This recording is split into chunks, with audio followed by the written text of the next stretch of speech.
And also, if the sound isn't good, just let me know, yeah? Okay. So who's done their homework? The Om meditation homework. I've done it for 1.5 weeks. Okay. Who didn't do it at all? Didn't. Did not. Okay, no problem. Anyone else? Yeah. Who did it a bit? And a bit, yeah. Okay. And who did it for 21 days? Yeah. Oh, Monica, the staff you put in it. Okay. Yeah, it's good. It's good. Okay. Usually it's more powerful, when I give the practice first and then you practice it afterwards. But still, it was good to give you an introduction, and I'm glad most of you have done it in the first place. Was there anything that you want to share about this, about doing it, that you noticed? Like the effects on the mind, the effects on your emotions, your capacity to sit still and sit silently without doing anything. Did you notice anything about that at all? Yeah?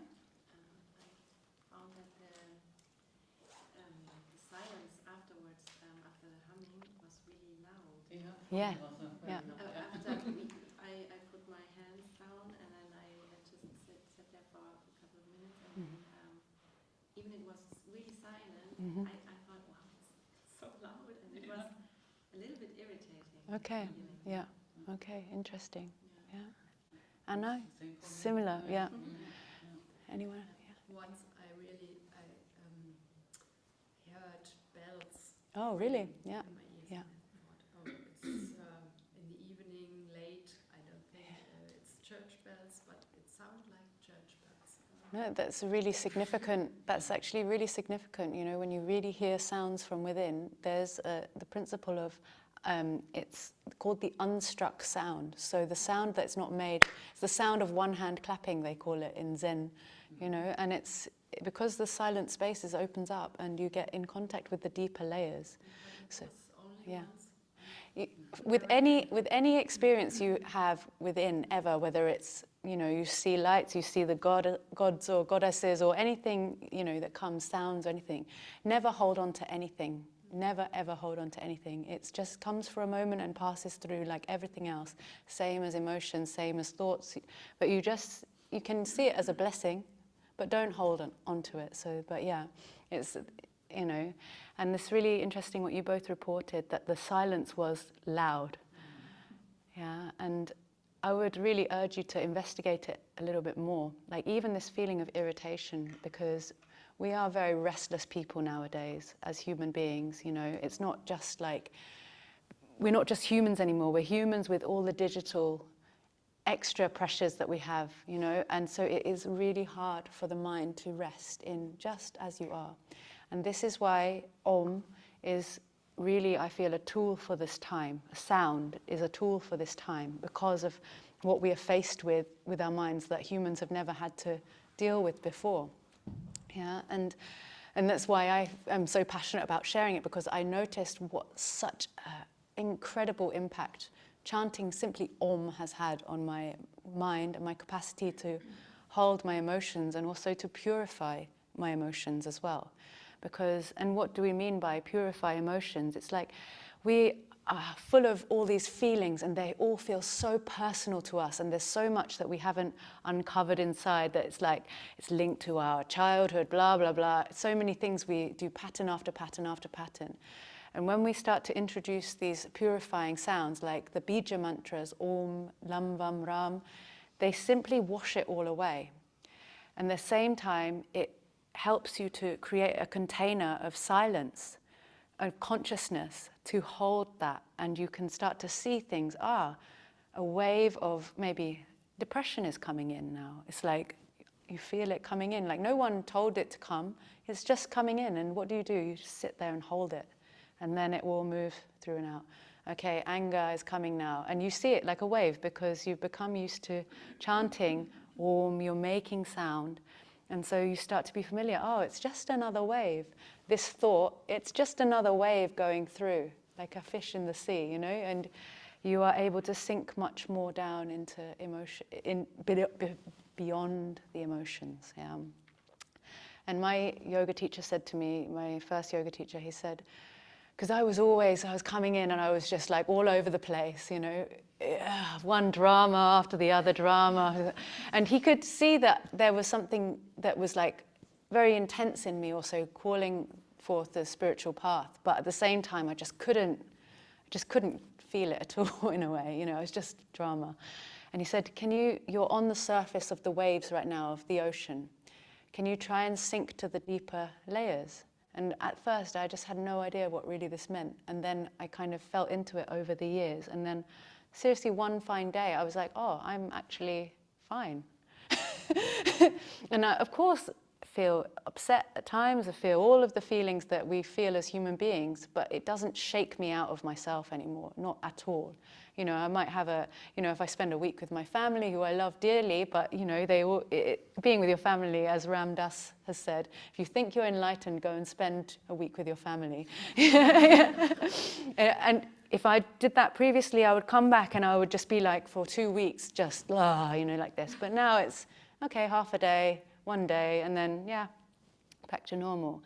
And I really put this down to the combination of sound and yoga practice together. We want to have a mature psychology. And that isn't like knowing psychology. If, you know, any of you are psychology students, it's not like saying, oh, this theory or that theory. It's simply simplicity, you know, comes about. You don't make everything complicated anymore. You just are as you are. You can rest in stillness. You can also be in activity. Things come, they go, and then this is like the really good place to be for deeper work. This has been my experience anyway to this point. So that's just the basis of sound meditation as a personal practice.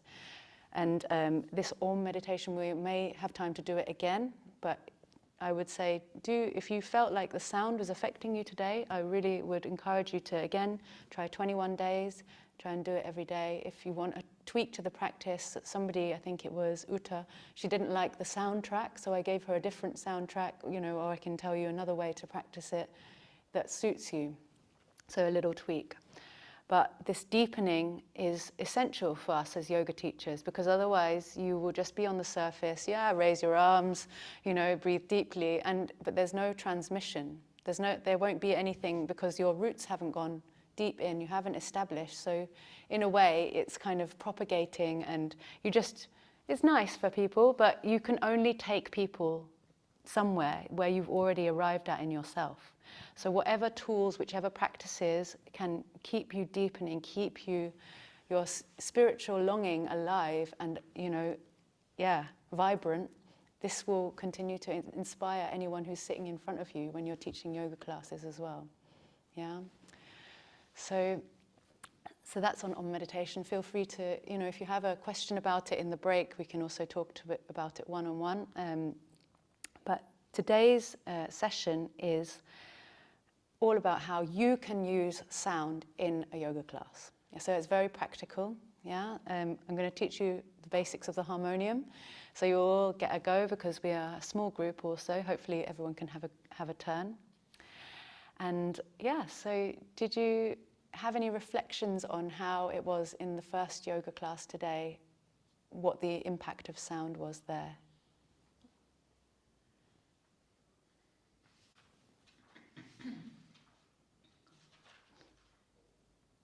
Or any yoga class that's with the harmonium, starts with a mantra. Yes? Oh, you love it? Yeah. You love it. I wanted to do the same Yeah. later. Okay. For me, it's just to come here and then I feel grounded. I feel, Yes. It makes me feel peace, and Yeah. I love it. Yeah. Good. Yeah. Great. Yeah. I also felt, because like it's always the similar mantras, Mhm. like the beginning and Yeah. Oka and everything, that is like so familiar that Mhm. it has even a deeper effect. Yeah. Because I already like know, and then I'm like, okay, good, Yeah. time to relax. Yeah. So Yeah. today I recognized how much the familiarity, Mhm. like that you always repeat it, that is Yeah. also so important. Yes. And this is a good thing, really good thing to share, because Ralph is here. It's a really good thing to share, because there will be times as a yoga teacher where you feel you're just a broken record doing the same thing again and again, like sometimes I think, oh God, I'm doing the same. Yeah, but it's exactly this point. The more you do it, as long as you are keeping yourself alive in it, that it will keep deepening. And the mantra is like a seed. Yeah? Whether it's a bija mantra, which is actually a seed mantra, or it's a longer mantra, if you choose to work with it, and I think I've shared this with you before, but you plant the seed within, but if you leave it there and don't do anything, nothing's going to happen. You have to nurture the seed, you have to water the seed, you have to give it attention, hence chanting repetitions of it. So Gayatri mantra for me, I chanted it many years, many times a day, and then the true meaning of the mantra starts to open up to you. And even you'll see the traditional meanings written on Google. You decide, what does this mantra mean? But only when you practice it, it's like the subtler elements of it, and you feel the blessings of that mantra, and it can keep growing and growing and growing. But we also have mantras of the mind as well. So Ralph will talk more about mantra later this afternoon. I won't go in it too much, but yes, exactly. And this familiarity and allowing people to learn it and go deeper. Hence we put the sheets out. We want people to learn the mantra because it brings you out of your mind instantly into feeling. So even you've heard it many times, you probably don't know exactly what they all mean, do you? No. Even I've heard it thousands of times and I don't know really what it means. So it doesn't matter. It's to bring us and meet in a sacred space that is beyond this whole level of like, hi, how are you? Blah, blah, blah, blah, blah, blah, so kind of thing. Yes, Liliana. It also gives you a sense of home wherever you do yoga, because you take your body around the whole world, but at the beginning of a yoga class, when you do different poses, then you don't feel so different in the space anymore, because everyone knows this is a safe space suddenly. I don't do yoga usually here, but we also have the mantras in the beginning in Heidelberg, and every time I feel like, okay, I'm safe, this is the same, I can feel at home, I can feel at ease, I know this. So it gives a sense of belonging. Yeah, I mean, you can really, with the sound, create the atmosphere, that, and of course it can be of home, but, or belonging or a safe space as well, but whichever mantras you choose, that's going to create that. So, and Om is also one where you can neutralize the space. So say you ever you rent a room to teach yoga and you walk in and you're like, energetically it doesn't feel really good. You go in, take a harmonium or no harmonium and just chant Om for 5 minutes in every corner, maybe even take a singing bowl and do this, and then the whole place will feel quite different afterwards. Okay, so we open that. We open with the mantra, and it's often we start with the mantra even before words, because it's for exactly those reasons. You can then, these are the 3 ways that I've seen that you can use mantra in class or sound in class. You can use it also during the class as well. So I'm not so much of a big one on using music in the class, because I feel like it's a distraction in a way, and I want people to come back to themselves just as they are and not need something all the time, to cling on to. The exception is I always do a sound bath, which is to go through the sound into the silence, as we did very beautifully together. We made all this noise and then dropped into this silence afterwards. That doesn't mean everyone is going to be able to always drop through sound to silence. Some people have a lot going on, and sound affects everyone in a different way as well. It's not one size fits all, but generally speaking, you can use sound to then go to silence. But in order to do that, you have to practice yourself going to silence. Otherwise, you can't take people to silence, because it's just you'll be restless. And the last one is closing the class. So again, it's similar to opening a class, but it just makes it very clear for people that now the space which opened up, the space that was, this is now ending, everything rises out of the silence, sustains and then melts back. And it gives a clear feeling to that this space has come to an end now, and you can go. You can talk and leave in peace in a way. And one thing as teachers is you do want to encourage people, especially new people, that they know what to do in a yoga room, say, and so you can use these mantras to clearly indicate that, so people feel like, okay, this is what we do here, and that's, when we have clarity, then it's also a smoother process and a more enriching process, because we're not feeling in confusion, and we don't want our students to feel in confusion either, like, oh, what do we do now, what do we do now? It's, yeah. And you don't always have to use words to do that, you can use mantra, yeah. So did anyone in the yoga class notice a loud bang this morning when we were all settling into the class? Anyone? No? Somebody out rolled their yoga mat and it... Yeah, I know. I didn't want to, yeah. So it's really good to start to become a little bit more sensitive to sounds.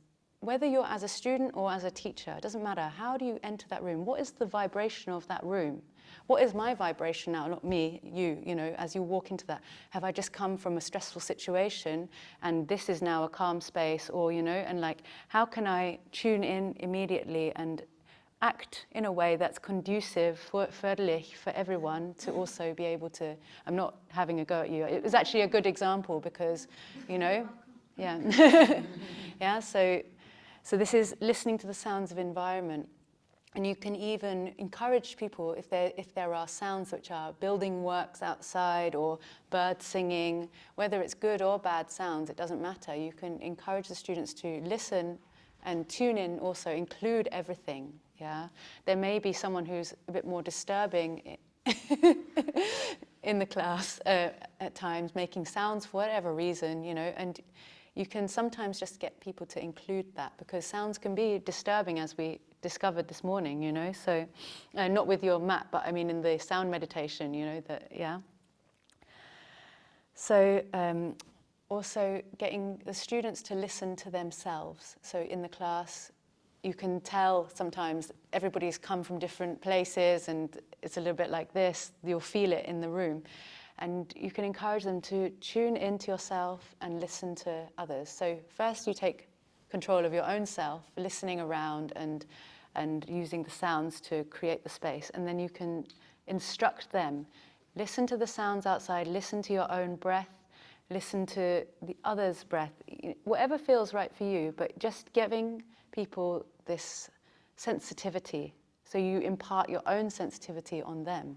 Because even if you've done yoga many years, you can still walk into a room and like not realize what's going on. We need to be reminded many times to tune in and be sensitive, and that this is a space for inner work, basically. Yeah. And you can even say, now tune into the inner voice, and this is also sound. See if you can listen to the whisper of your own self. This is what I maybe as a suggestion, but you find your own way of doing that.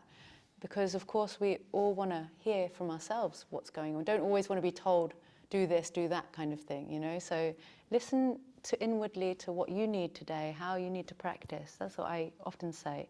It's not for every yoga teacher to do that, but it's just an example again of how you can bring the sound, the awareness of sound, from outwards to inwards. Yeah. And yeah, and the last aspect is what I've already said. The biggest gift I feel these days is to, well, maybe for forever, for all eternity, is to share the silence that we have in our own selves. Whatever depth of silence we contain and how much space that we can create, you know, and observing if you feel nervous, if you're just talking and talking and talking. I have that tendency also sometimes, you know, we all do, you know, or if you close down, how can you create more space? And so people can relax into that silence as well, yeah, between the words. It's not constant da-da-da-da-da input all the time. Good, yeah. So any thoughts, reflections on that at all? Does it sound obvious in a way? Yeah? But good reminder, right? Like, would you think, does anyone feel they would do that naturally? Because I do realise there are people who are sensitive and they do take care anyway, but it's just good to heighten that sensitivity when you're going to hold a space for work to happen. Yeah. Okay, good. So, did you all watch the workshop that the first 2 parts before the practice? Yeah? Yeah, good, okay. So, like we said, the 3 syllables of Om is A, U, That which rises out of nothing is A. U is the sustenance, and the is the melting away. This syllable is called pranava, the cosmic sound. So I'm just reminding you of what we did in the workshop, because it's always, I hear this many times, but still I want to hear it again, because it just reminds me of how great Om is, and how, it's just such an effective means to, get back to the silence. So, what was I going to say here? So it is a way that we can basically experience meditation, and we can bring it into the classes. It's also the first mantra that comes before any other mantra, so, and it empowers all of them. It's like paying homage to the fact that everything is made out of sound, to this level of sound that we are not usually in contact with before everything takes on a form. So it can bring form. So anything that we are feeling is very solid and like difficult to encounter. You can chant Om and it starts to dissolve. Hence in the class, chanting Om 3 times at the beginning, it's like whatever's very present and held on to in people and yourself can also just start that process of relaxing a little bit. So we start the class mostly with 3 Oms, yeah? You're all familiar with that? That's pretty normal to do that. Okay, and as we said, it's going to quiet the mind. There are times where you chant Om and something rises, and so the mind can get more active. But 9 times out of 10, in my experience, chanting Om tends to make it more quiet. Yeah, it might be a loud silence, but it's still not full of the same thoughts anymore. Was your experience, both of you as well? Did you? Yeah. Okay. Anyone else who hasn't shared yet want to say something about their Om experience? Timo, maybe? Yeah, I can. Du kannst auch auf Deutsch. Yeah. Since I chanting Om, it's like I'm always crying when I'm bicycling.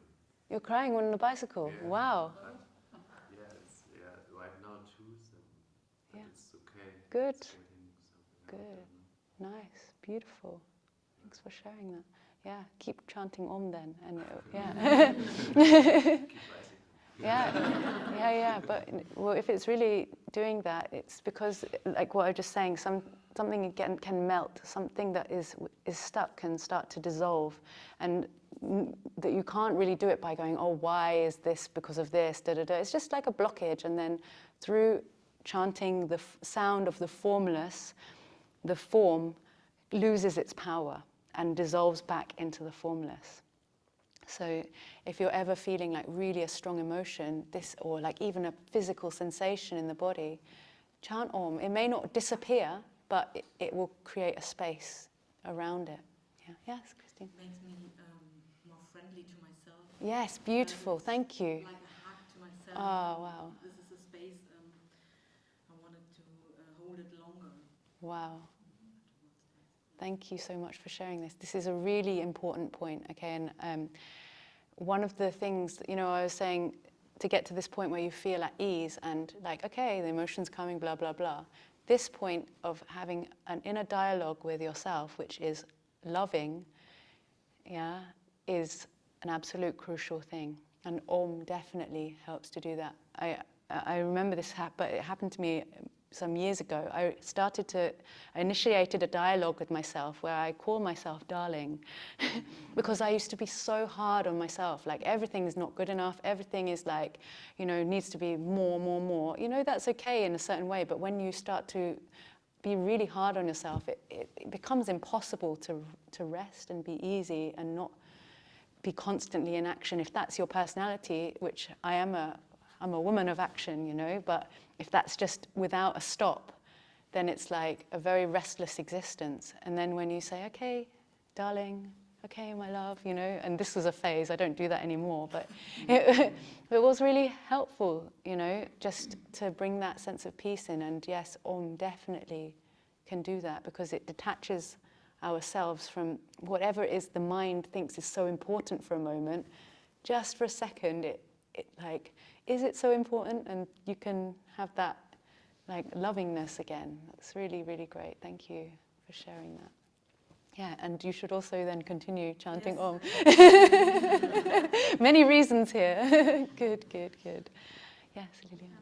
When I have big feelings, Yeah. that means when maybe I'm crying, or maybe I'm really anxious, or a big feeling, then this natural humming calms the nervous system so much, because it feels like you're held by a mother who's humming to you, or when you're in the womb, you just hear noises that sound like humming. Yeah. So this is one of the most basic grounding feelings. Yeah. So I don't know why, but I think I don't know if that's just me, but I think I did the Om or the yeah. more in like all through my life without knowing that it had that an impact. Yeah, I mean, from a neurophysiological perspective, this Om is actually releasing a substance which dilates the blood vessels, and at the same time it's calming the nervous system. There's even a whole book on humming which I've read, and it's quite interesting. It tells all those parts of it as well. So that's why there's this soothing aspect to the parasympathetic nervous system as well. And from a kind of the Hindu mythology perspective as well, so A is Brahma, creation, U is Vishnu, sustenance, and is Shiva. And Shiva is Purusha. Shiva is the space of undifferentiated consciousness, that which is original. So I'm just saying that what I said before, but in a different way, in relation to the myths and the gods, which we will talk about later. He is calling everything back into himself, and Shakti is life, which emerges out of that, the goddess.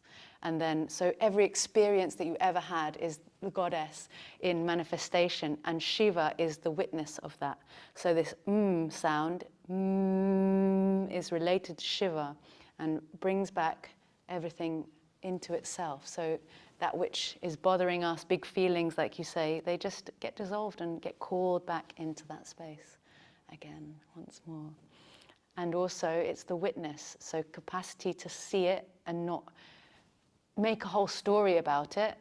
It's like the story will start to dissolve as well, that it's because of this or because of that, sucked back in again. Good. And yeah, who else hasn't shared something? Yeah, Christina, you want to say anything? How are you? Kann ich in Deutsch sagen? Ja, kannst du. Also ich merke bei mir immer, wenn ich umschante, dass die Meditation danach, also wenn ich in Stille sitze, irgendwie tiefer ist. Yes, genau. Ja. Also die Gedanken sind nicht mehr so laut und ich fühle mich entspannter. Ja. Also das danach in Stille sitzen fällt mir viel leichter, als wenn ich mich jetzt einfach so hinsetze und still bin. Genau, genau. Und das ist eine tiefere Erfahrung. Super, ja. Du solltest auch weitergehen mit dir. Ja. Und gibt es auch eine Erklärung with the symbology of Om as well? So have you seen the symbol, the Om symbol? I haven't got the notice board, but you all know Om, yeah? It's the waking, the sleeping, and the dreaming state, yeah? And then there's this dot, yeah? So usually we are existing in waking, sleeping, dreaming, yeah? But there's nothing that's going to otherwise take us to beyond that, yeah? So we're either awake doing stuff, or we're awake and even sleepy. We can mix all those three states together, you know? We can be not in a deep sleep, so a little bit awake but asleep. We can be dreaming whilst we're awake, you know? Or we can be purely doing any of those three. But that's mainly what most people are in this cycle. But when we chant Om, and that silence that remains afterwards, this is the sound after the Om, which is Turiya. And it's beyond the sound. And again, it's beyond this outer manifestation. We enter into this cosmic silence that's there. So, and this can only keep deepening and keep deepening. At some point you don't even need to chant Om anymore. And that space will just open up and Om will just be part of your whole being. You'll just, it will just be there. And really it's like revealing then the true essence of life itself, of nature, because it's, you know, that is it, Turiya. So keep exploring that space beyond. Very nice, thank you. Bianca, möchtest du was sagen oder Katrin? No? No? No? Okay. How are you? Are you okay? So. Are you a bit sick? No? Okay. What's, do you want to share what's? Okay, no worries. Okay, good. Then, so, the page that you haven't got, I think, is the other side, the effect of sound and its role in yoga classes, but just in context of any sound, you can restore natural frequency, yeah? So bring people back to we all have a wavelength that we feel like most at home with, that this is me now. You know, when you're in a very comfortable place and you feel like, oh yeah, this is my thing, you know, that's where you're kind of at your best, at your natural frequency. And through these mantras, we can encourage people also to spend more time in that space where you feel just yourself.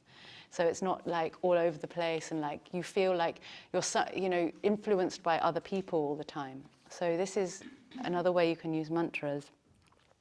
It's actually affecting the brain waves. So just in another way of saying that it's bringing us beyond, you know, there's the alpha, theta states of the brainwave, but so it's bringing you more into this meditative state. But you can even experiment with different sounds that create different brainwave states as well. But we want that in a class. We want everybody to be tuning in to one frequency, and that will give a sense of harmony. And maybe you've noticed at the beginning of a class, it's like everybody's all over the place, but by the end, there's a sense of like today in the Surya Namaskar class, at the end was like, boom, we were all in the same wavelength, just for a moment before we all went into our different lives again, but just for that one moment, shum, there. Okay, and that's not saying we make everyone the same, it's bringing everyone into this universal space together. And also another benefit of using sound is hormonal regulation. So if you ever have any problems with depleted hormones and things like that, so also if, so during menopause or your periods or something like that, but also if somebody has abused recreational drugs or like burnt out their adrenal systems at any point, so you can therapeutically use mantras to restore the balance of the regulation of all of the glands in the body, so pituitary gland, the thyroid and everything like that. So you can apply sounds like that. I'm not saying you guys should do that in the classes, but it's just the possibilities of it. We already talked about consecrating the space, releasing blocked energy, opening that space between mind and body, because many people are stuck here. Usually activities of every day bring people to gather in their forehead. You know, they are staying here and walking around like, hello, I'm this, I'm that, blah, blah, blah, you know, and you don't really feel that person. They're just talking at you and, you know, you don't really, and so you can use the sound, okay, follow the Om back into your heart, feel your body, feel the whole body vibrating and be here rather than here. Yeah. So, and of course, focus and concentration. Do you notice that attention span is a little bit hindered these days with all the digital stuff around? It's like a squirrel, I'm going here, I'm going there, who am I, where? So again, the sound. Did anyone notice that their concentration improved with the Om at all? Yeah? Yeah, good. So you can even use it just for that, focus and concentration. And another way is with sacred intention. So you can set intention and use it through sound. So sometimes in my class I will say, okay, just feel into what's there, and maybe a word rises that can be an intention for you for this class. Or at the end in the silence, in Shavasana, you can say, okay, and I let that mostly be personal for people to do, you know, like, what is it for you? Maybe nourishment or something like that, and say, okay, just the first word that comes. And then let's chant that word. So we'll chant Om and use the sound as a vehicle to bring this sense of nourishment into the body. Yeah? Should we just try that now? Let's just close your eyes for a moment.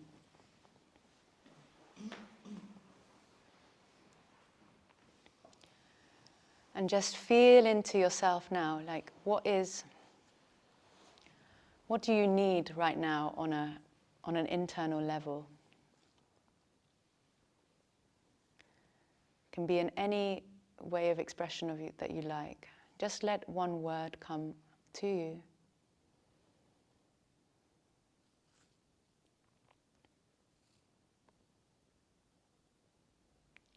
And feel this word vibrating in your body, in your mind.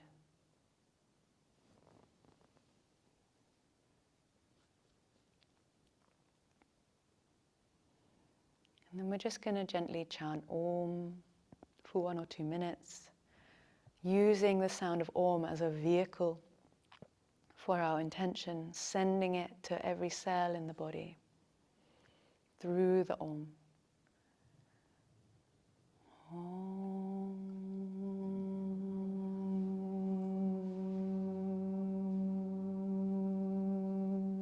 Again, don't wait for me, just go in your own rhythm.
Still feeling your word, feeling your intention, vibrant, vibrating through the Om.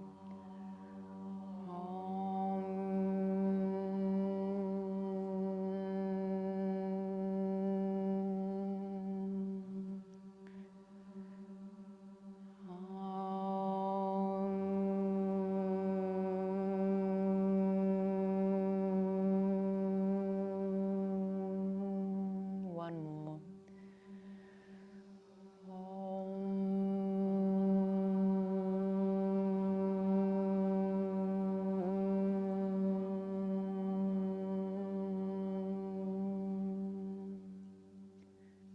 And then just stay in the space that follows. See if you can feel the imprint of your own intention on the Om in your being.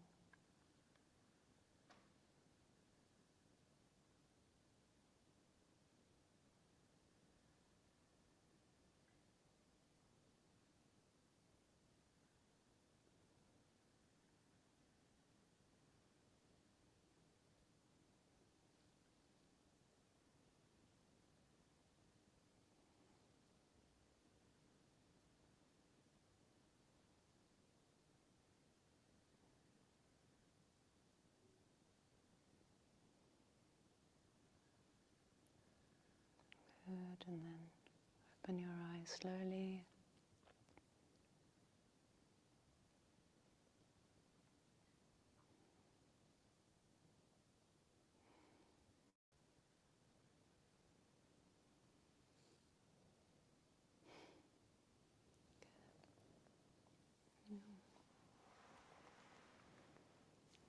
Could you feel that possibility? Yeah? Anyone not feel it?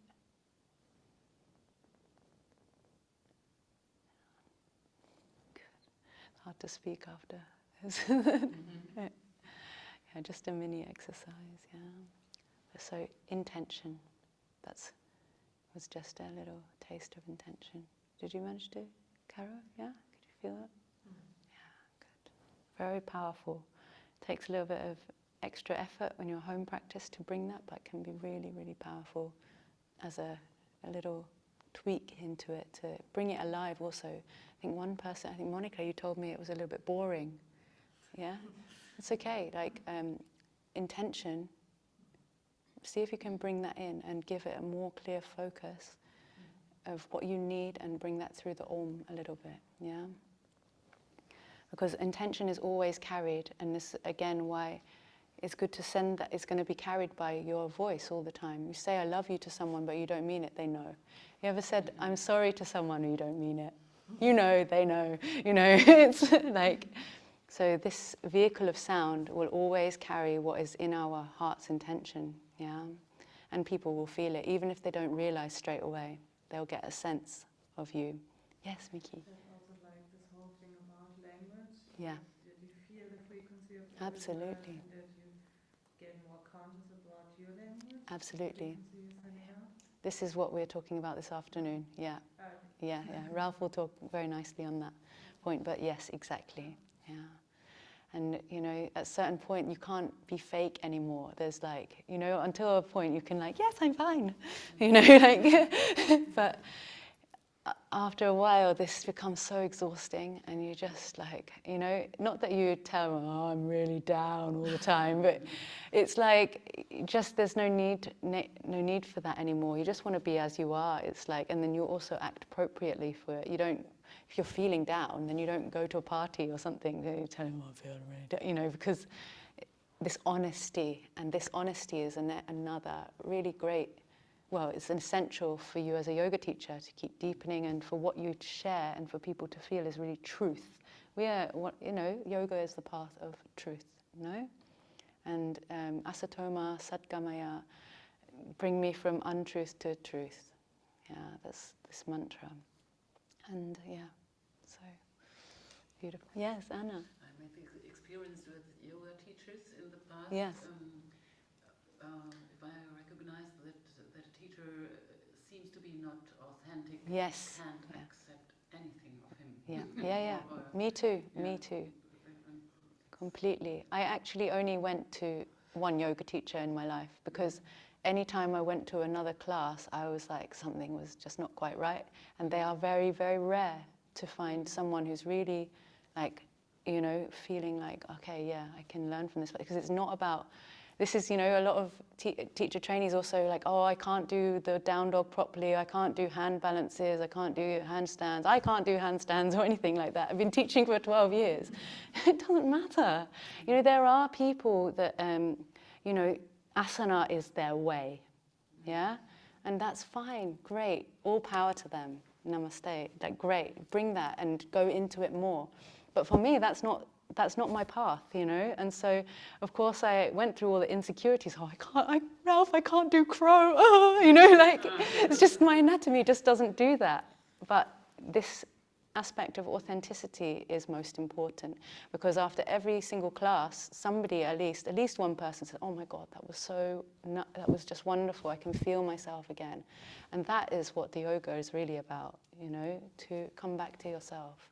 That's at the end, and it's like we can make it very complicated, but at the end, we just need to facilitate that return to ourselves once more, yeah. Thanks for bringing that point, Anna. Yeah, authenticity. And this sound stuff will just make you authentic, definitely. And Monica, you also mentioned, I only listened to half of your voice note because I was listening in the car and then I had to put my heaters on really loud, so it drowned it out. And because it was in German, I was like, there's no hope. And then by the time I got here, then I had to prepare for the class. But the other thing that I did hear was that you didn't like the sound of your own voice whilst chanting. Is that when it's alone? Yeah. It's always a little bit hoarse. And yeah. I would say just that continue. And if you do it for a few days and just open up into it, don't judge it, just notice, okay, my voice is a bit dry and hoarse. That's just a part of me, actually. That's just, you know, who I am. It's like, it doesn't matter. Don't judge it, and just listen to what yourself is carried by that. You might even find, I'm not good today, just by listening to the own sound of your voice. You feel there's a weakness in it, or you feel there's energy in it. You know, this is a good way to find out how you're doing that day. Yeah, I have a daily singing practice with scales, and the first thing in the morning it's like, oh my God, you know, like, but I just do it now, and it opens up after some time, and it's fine, no problem. Yeah, good. Okay. Community and unity, so that sense of oneness. We all need to experience that from time to time, no? That we feel like we're part of something. We return to this space of the Turiya, to the essence of ourselves. And we can do that through sound, through this chanting together. Maybe the mantras, but also in the kirtan, if you ever want to go into learning kirtan, you know, everyone loves kirtan. Well, not everyone loves it, but that sense of community that you are all singing as one from the heart, it's like, it's wonderful, isn't it? So these are other aspects of it. Okay, now we're on to practical guide. Okay, but is anyone, any last, I'm really happy with your sharings and reflections, and it's really beautiful, so thank you for that. Anyone else? You want to say? Oh, yeah, it's not Kat. about Om, but mantras in Yes. general. I don't know if it's a topic in the afternoon. I don't know if I would ever sing a mantra in yoga class. Okay. Because I never ever sing. Okay. I never ever sing Mhm. because I don't know if I sing right or correct. I don't hear it. Okay. And I have experience in the past where someone told me to stop because I was singing so wrong. Okay, yeah. And it's absolutely uncomfortable situation for me to sit in front of the people and do something I never ever do. I never afraid. And even if I sing, if somebody could hear me, I would immediately stop because I'm afraid somebody could hear me sing. So sitting in front of people and singing something or chanting, it's just so, oh God, oh no. Yeah. Very uncomfortable. And then I don't know if it really makes sense to do it when I feel uncomfortable with it. Yeah. Or I don't know if I can manage how to feel comfortable one day with it. Or Yeah. I don't know. Come sit here. Come. I'm not going to make you do anything you really don't want to do, but bring your cushion. The cushion, yeah. Okay.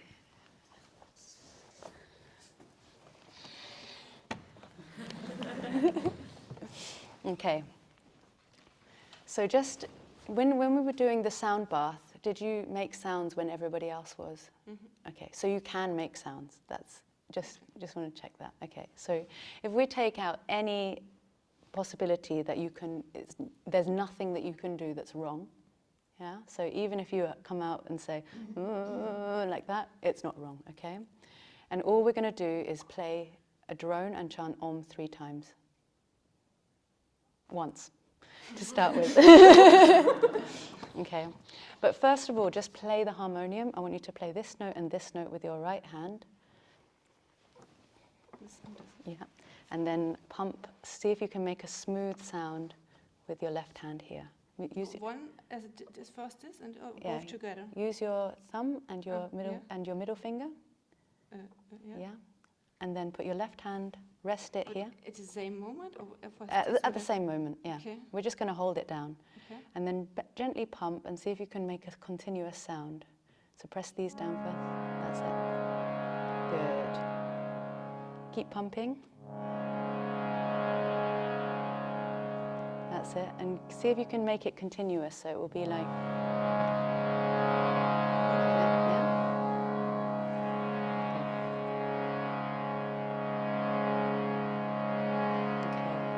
I'll chant Om with you for the first 2, and then on the third one I'll stop and you can do the third one. Does that feel okay for you? Okay. Yeah. Take a deep breath in, close your eyes.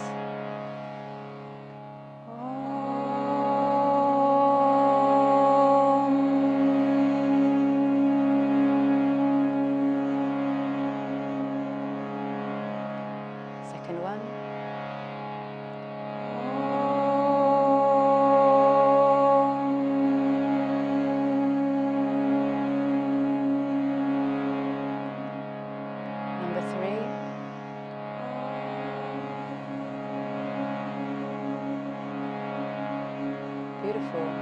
sing loka, loka, like that. So when she sings loka, you sing back loka, okay? So first, Katrin.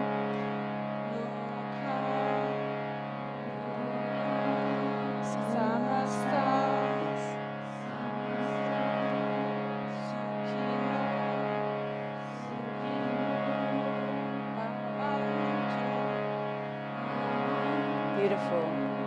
One more time.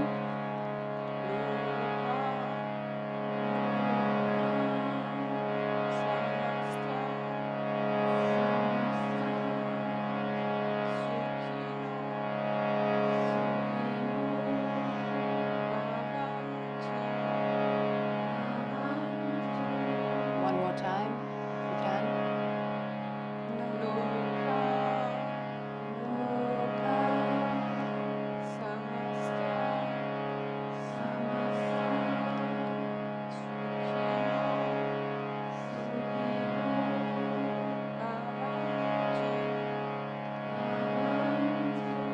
Om Shanti, Shanti, Shanti.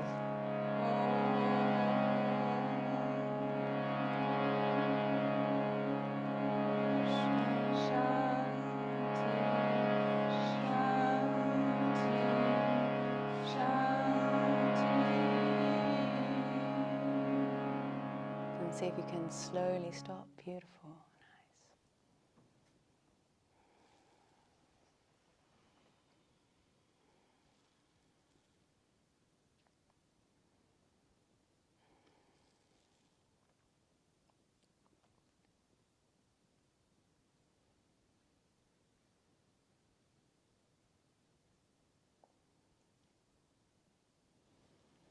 Well done. So in the space that followed, could you still feel the vibration of the mantra? Yeah? Even though you felt not confident or that it wasn't good or anything like that? How do you feel now? Do you still feel what you said just before, the same? It's a mixture Yeah? between still feeling angespannt Mm-hmm. and silence. It Oh, seems yeah. to be can be here at the same time because Yeah. it's the opposite, but it's a mixture Beautiful. between. Yeah, that's, you know, I hear from a lot of people this experience with that from an early age, or just even any time, please be quiet because it doesn't sound good. And this goes so deep in, you know, and it's that's why I immediately wanted you to come and just like, let's wash it away now, in some degree, loosen it up. That it's just a little bit in your head that it can't ever be the case, yeah? Actually, your voice is very beautiful. And the only thing that you can do to improve it slightly is just get used to the notes that you want to sing and just direct your voice to that. And that... I don't hear that. You don't? I don't hear the notes, or I don't know if I have the note or not. I can't hear something. Then it doesn't matter. It doesn't matter. Honestly, you just take that. That is your authentic self. Okay. And that's just your thing, and no problem. You chant it with all your heart and don't worry about how it sounds. Okay. Yeah? I really encourage you to do that, and you might find something opens up and you are able to feel it as a vibration.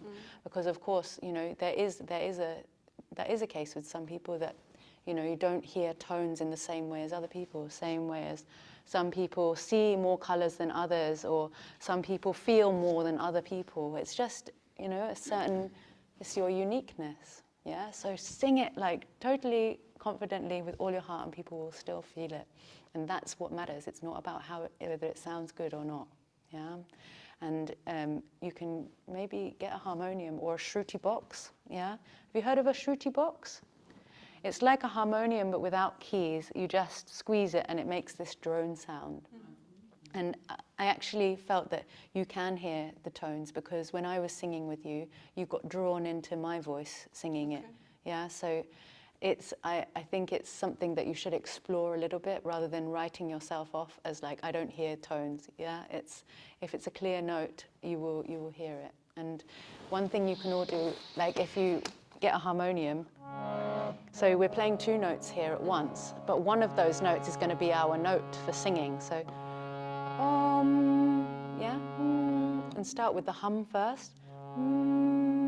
Yeah, you can hear the note, so it's not a defect. I don't know if I really have No, it was correct straight away. And then you can play.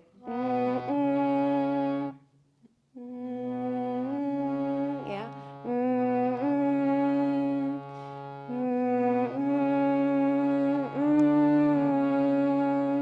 Yeah. So a little attention, a little bit practice, and trust that you can make the sound that you want to make. Yeah.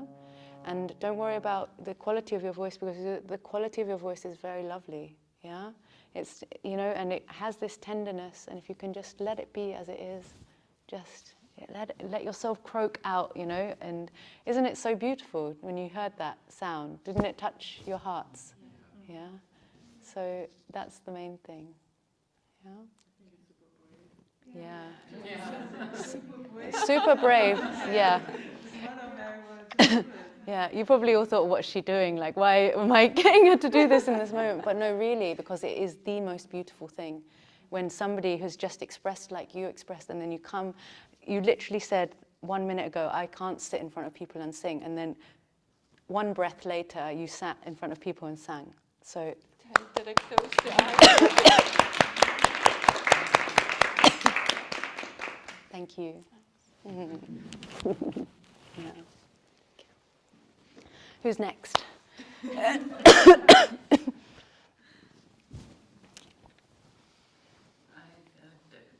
feel very comfortable with the pitch. Okay. I would like to sing a little bit more higher or lower. Yeah. Okay. Is it possible also? Yeah, come. If you're okay sitting on the floor, you can also have my blanket. I'll get another blanket. Okay. Do you know that? It's all right, I'll get one in a minute. You can all come a bit closer if you want, so you can see and learn the notes. It's also on the back of your handout, so you can practice if you have a piano or a keyboard. If you don't have... Oh, thank you. Ich habe jetzt schon eine, danke. You can also gather behind a little bit if you want to see. Oh no, oopsie. A tissue, that would be, yeah, one. I think just there, Liliana, just there. There's a box of tissues, thank you. Even a sealable cup can't help me. No, I'm just, what's it, Tolpachi? Huh? Lillian. Oh, not Liliana. No, it's just very simple. Oh, sorry. Yeah. Sorry. No, that's okay. I just thought Liliana is German, is it? Yeah. Lillian's English. Yeah. Oh, yeah. That's true. Oh dear. I just thought I'd be authentic. No, yeah. Please tell me if there was one teacher training, and I kept calling Christine, not you. Christine. Yeah, no, not you. A different teacher. She was called, but I kept calling her Christina.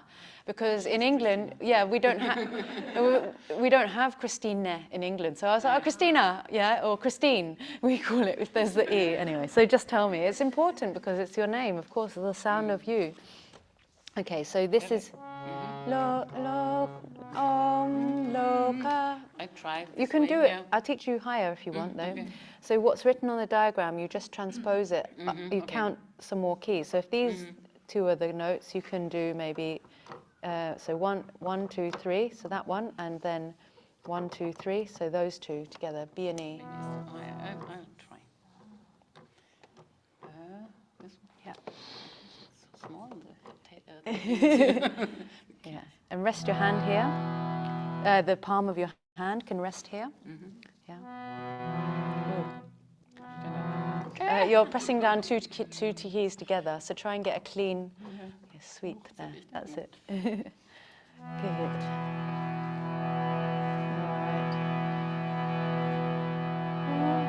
Is it then so? So it will be, because you wanted a higher note, so it will be this one. Loka samasta sukhinu bhavantu. Okay. Yeah? Shall I start with lokal? Yeah, so why don't you do 3, this will be the structure, we'll do 3 oms, yeah, and then loka and loka samasta sukhino bhavantu, broken it up so that everyone can answer, yeah? And we'll just do it one time and then om shanti, yeah? Okay.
Sorry. Yeah, so what we will do next with the next person is give some directions to how you want the group to respond. So you'll see this, because there is not one way of doing things, and it depends also who's in your class. So if everybody knows the mantras already, you don't have to do this call a response. Yeah, so you can just say, okay, we're going to sing this mantra. You can explain what it means in your own words, and then we sing it together 3 times. But give clear instructions, and then we'll end with Om Shanti Shanti Shanti. Yeah. So, who wants to have a go at that? Yes, Christine. Tina. Yeah, Has this changed? Okay, I thought it said Chanel. All right, so the 2 notes are here that we use. So these notes that you sang that are a bit higher, could you notice the difference though when it's higher? That it's, in a way, the reason why I usually do it lower is because lower notes help people relax more. Yeah. And so, and the other thing is, when, just in a minute, because you're a trained singer, which level of singer were you? Like soprano, alto, or? Yeah, so soprano is more the head voice, isn't it? So try and, you can have another go later if you want, try and make sound from just below the navel instead. It will be difficult at first, but and just focus on making any sound that comes from here. So, and don't worry about whether it sounds good or bad or anything like that. You're just developing the navel sound instead, you know, not the head sound anymore. And you have to, you know, you say, okay, thank you, head sound. You were really great for singing in that context, but in this context, you want the sound to come from a lower part in the body and be full-bodied sound. Yeah. These 2 notes are a changing point for me between these 2 kinds of voices. Yeah. That's the problem for me. Do you have a piano or keyboard at home? So you can experiment a little bit which interval is the right one for you. And there's no right or wrong. It's just that the effect of a high note on a group is different to a low note on a group. Yeah? Okay, great. Okay, so we'll start these 2, thumb and middle finger. Yeah. If anyone wants to come closer and just see here anyway, or you can look at your diagram, just come, like it's like a, you know, more informal time now. Okay, and tell us how you would like to sing back to you. Achso, also ich würde gerne 3-mal Om zusammen. Yeah, still sitting, yeah. Und auch das Lokal vielleicht noch einmal im Wechsel und dann zusammen. As if this is a class now, so like, Yeah. So not one children. Okay, we're going to do this and then we're going to do that. I'm the teacher. No. Okay, Okay. also wir singen dreimal zusammen das Rom und dann lokal im Wechsel und dann im Anschluss zusammen. Aber lokal spiele ich, play the same. Yeah. You exactly. You just hold it down all the time. Okay. It's only if you want to train yourself on the notes, then I can teach you how to do which notes they are. Loka samasta sukhino bhavantu. But usually I don't play them. I just hold that down. You can play it, but for simplicity of today, we just hold down the two. Good. You can rest your palm of your hand here. Shuffle a little bit closer to the harmonium. That's it. Oopsie. Take a deep breath Nice. and then start with the next inhale with Om.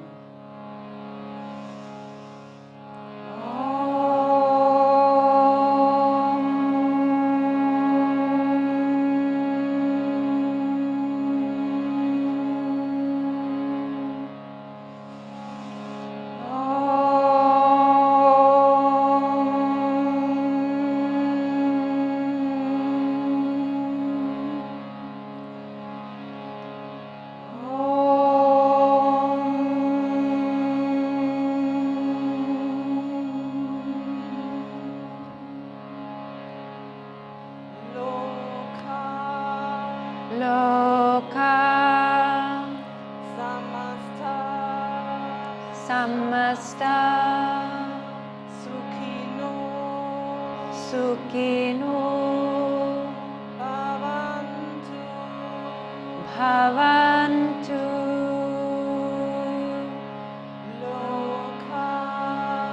Lo samasta sukhino bhavantu. Loka samasta sukhino bhavantu. Shanti, shanti, shanti.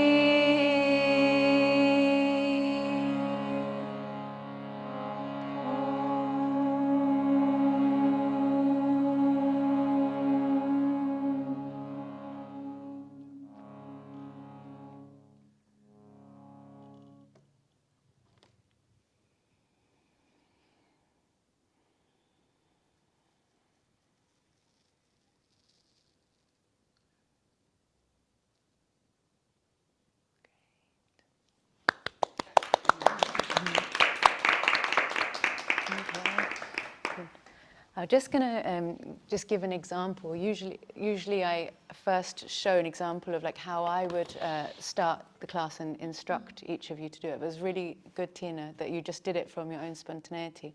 And you don't have to do it like I do, but just to give an example, because like Katrin said for herself, this experience is very common, that people are afraid to make sound that's outside of the box. Yeah. So at first, you usually have to create a safe space for them, a container that they feel like now is the time to sing, and sing this. Yeah, otherwise, they won't sing a lot of the time. Especially, that's in kirtan. I'm always like trying to encourage everyone. I think this group is a little bit exceptional. You are straight into the kirtan, singing with your whole heart. But mostly, I have to say, okay, I'll sing and then sing back to me, or come on, sing. So it's the same in the mantra in the beginning. So give nice, clear, simple instructions about it. So welcome everyone. We're going to begin with chanting the mantra Loka samasta sukhino bhavantu.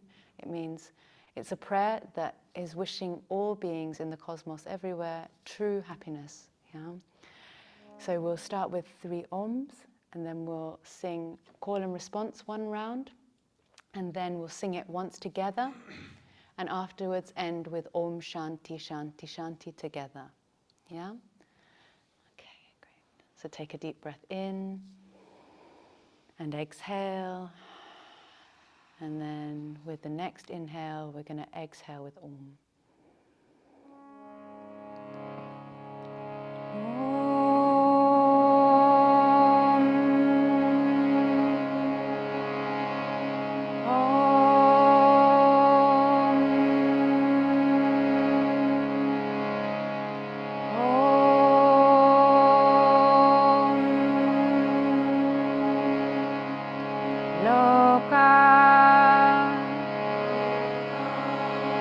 Samasta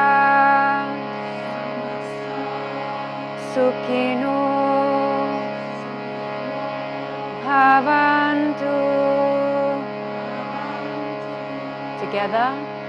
Loka Samasta Sukhino Bhavantu. Om Shanti. Om Shanti. Shanti, Shanti.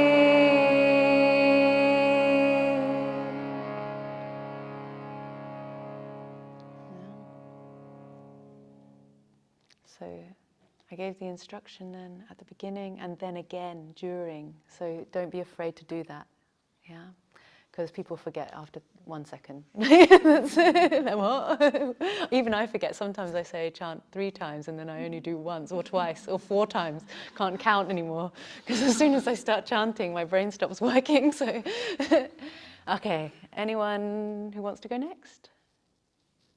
Yeah? Yvonne, I'm going to bring you here so you can see the keyboard. Yeah?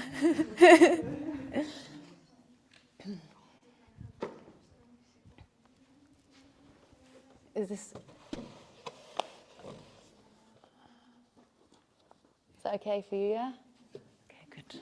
All right.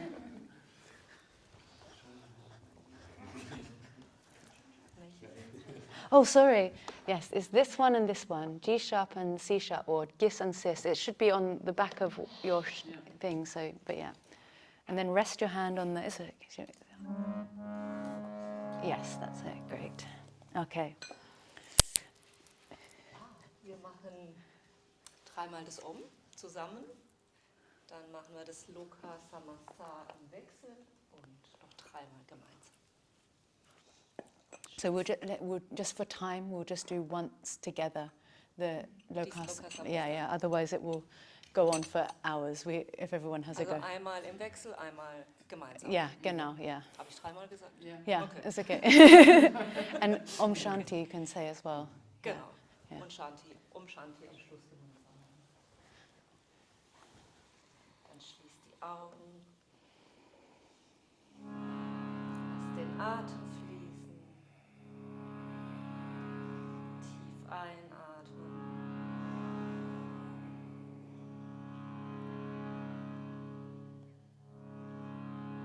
Ein und aus.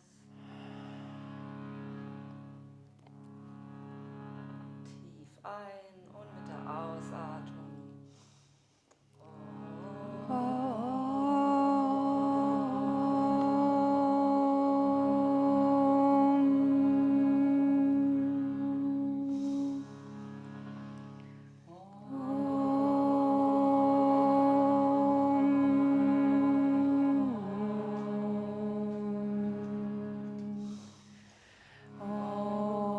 Pump a little harder. How's that?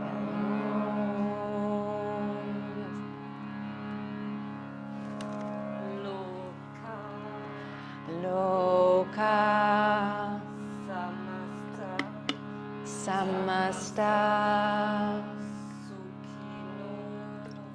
Sukhino Sukhino Bhavantu. Bhavantu Loka Samasta Sukhino Bhavantu. Om Shanti Shanti Shanti.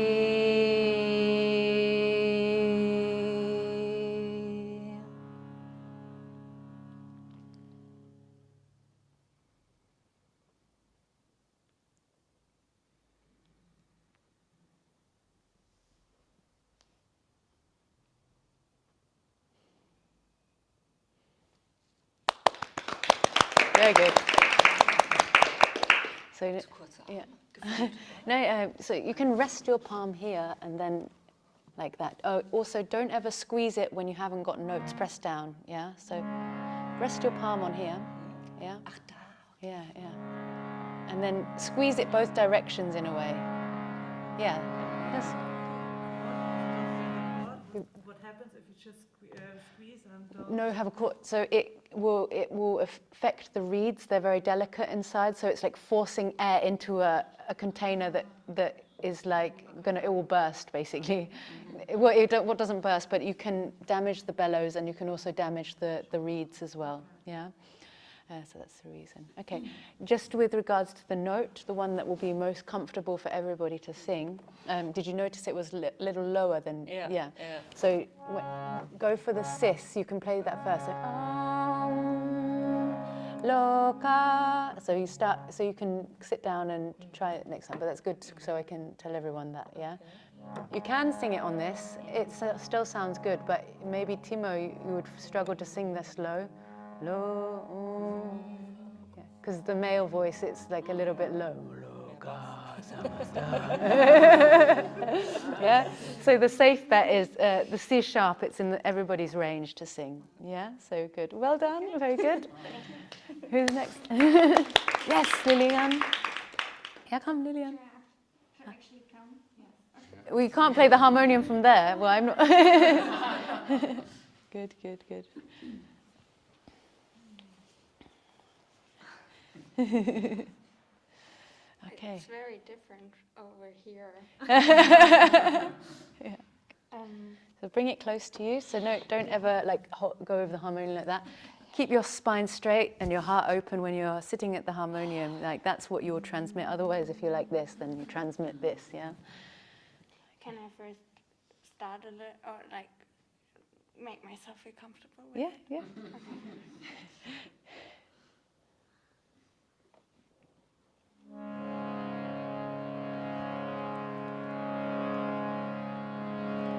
You can even talk over the drone as well. Oh, that's very soothing. Yeah. Okay. Give me welcome everybody. Hallo. Schön, dass ihr alle da seid. Hört ihr mich alle gut? Wir singen jetzt zusammen dreimal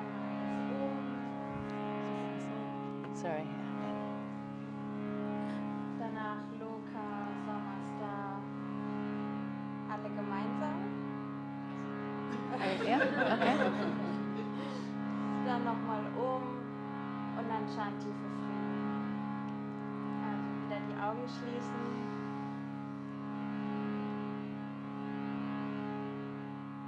Alles aus. Nächstes Mal ein für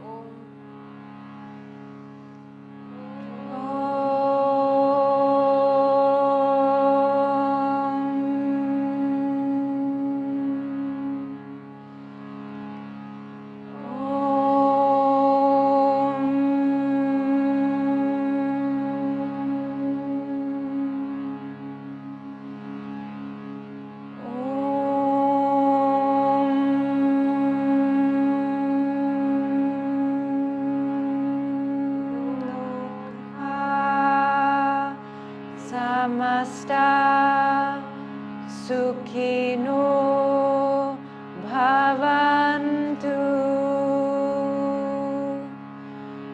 Om Shanti, Shanti, Shanti.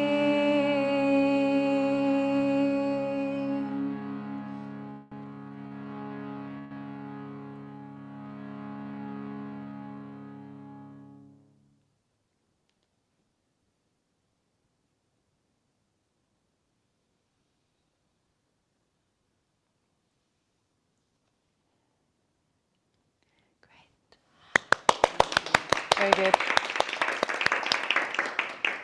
Well done. Michi? Yeah. I have a question. Yeah, oh. I think the hardest part is always like in the end, like To move it out. Like normally I get a bit, if I sing like I get a bit more slowly and a bit more silent, but it's like, do you have any other tip like to make it smooth. To stop the harmonium more smooth, yeah. Someone once told me to play it like a car, like you're driving a car. But the thing is, for me, I'm a very bad driver, so. But you try and like lift off the keys slowly and then stop the pumping slowly. So you kind of, so. Or like in cello, just like feel it that it's smooth, like get it in. Yeah, exactly. And every harmonium is different. This actually is a really easy harmonium to play. Some are more like that, you know. So, but yeah, just you get more gentle with the bellows, and then you can also simultaneously lift the fingers off, and yeah. So you want to have a go? No one else. Everyone's going to do it, I think. Yeah. So. Okay.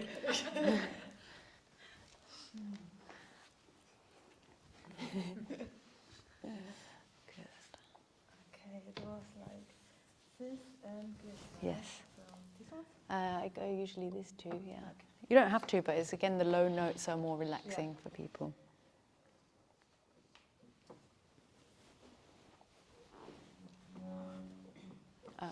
Yes, this one and this one. Thumb and middle finger. Okay. Yeah. Yes, good. That's it. And then just stay with them, right? Like Yeah, just you hold them down, yeah, exactly. Okay, we're gonna sing together. Wir singen zuerst dreimal Om zusammen und dann einmal Lokal Samastar gemeinsam, together. How you want. We can do it also like in change, like I sing it once and then you follow. And then we sing Shanti 3 times and that's it. Yeah? You can close your eyes, breathe in and out, and with the next out breath we sing together.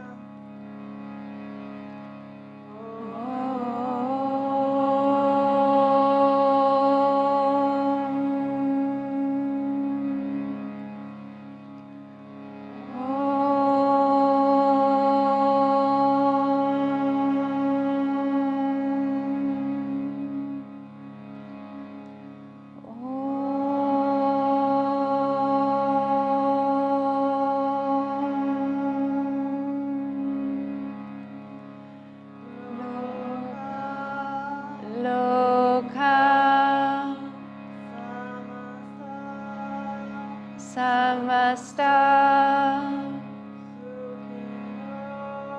Sukhino Bhavantu Shanti Shanti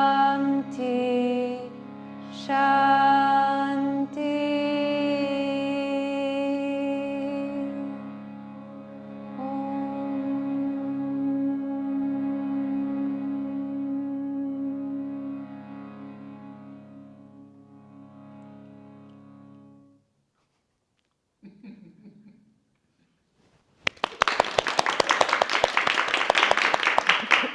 Very good. So I recommend that all of you, after this session today, feel into what mantra is like most personal to you. We'll also go through a few more mantras. Loka Samasta is a good universal one, but look up the meaning of it and then make your own easy explanation of it, because it's also nice to tell the people what it means sometimes, like, or give some hint, especially if you're with a group of beginners.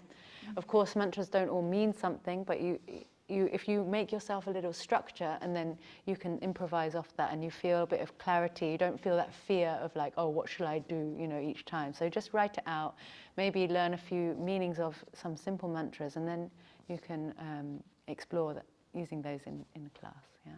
So you would also recommend like to give the translation for the mantra, or just like letting the text? It depends. I have had different phases, and it also depends who's in front of me at that time as well. Because, there are times where the mantra meanings are, it's good for the mind to know that, but there is the other side that mantras don't mean anything, but they do, you know, so it's like it's a both-sided thing, and yeah, it depends what's required in the class or in that moment. But it's good to be able to do both. As yoga teachers, to be saying, I don't know what it means at all is also not really so great. You have to know what it means and then say it doesn't mean anything, you know? You know what I mean, yeah? And it's also, yeah, you can go into Sanskrit a little bit more because the sounds of the words themselves, as you learnt with Ishan, you know, it's a language that's fully connected with the sound vibration and the meaning. So it's not like in other languages, everything's got a little bit cut off. So if you say the word for tree in Sanskrit and you repeat it, you'll really get the feeling of a tree, what it's really about as a tree, the treeness of the tree in a way. So that's what's contained in the mantras as the essence. Okay, yeah? Bitte schön.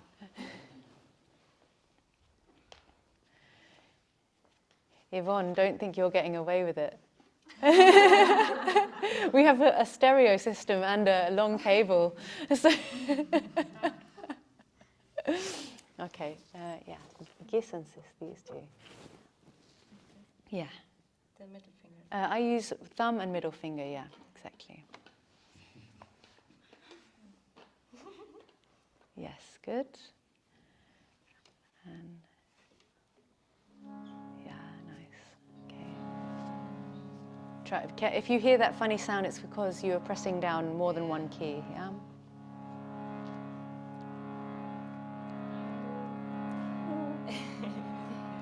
Wir singen jetzt dreimal Om zusammen und dann singen wir Lokal Samasta im Wechsel einmal und einmal zusammen und dann Om Shanti zusammen.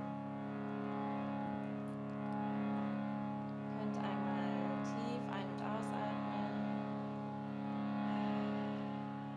und mit der nächsten Ausatmung singen wir Om.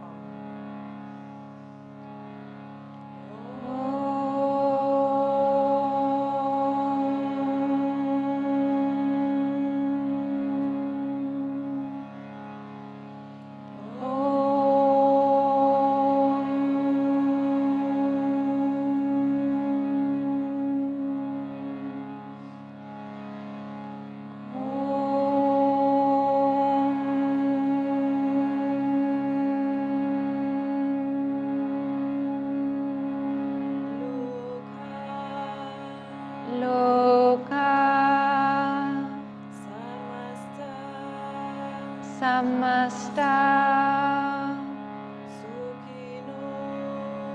Sukhino Bhavantu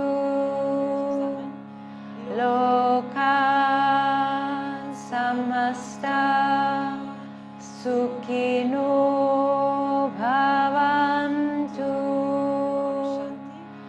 Om Shanti Shanti Shanti.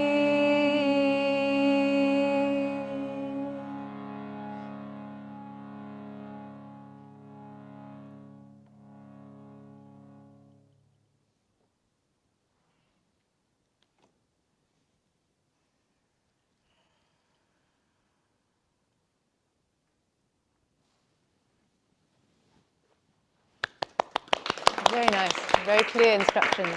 Good. It was good when she repeated it, you know, at the beginning said it and then again, reminder. Yeah, good, good, good. Yeah.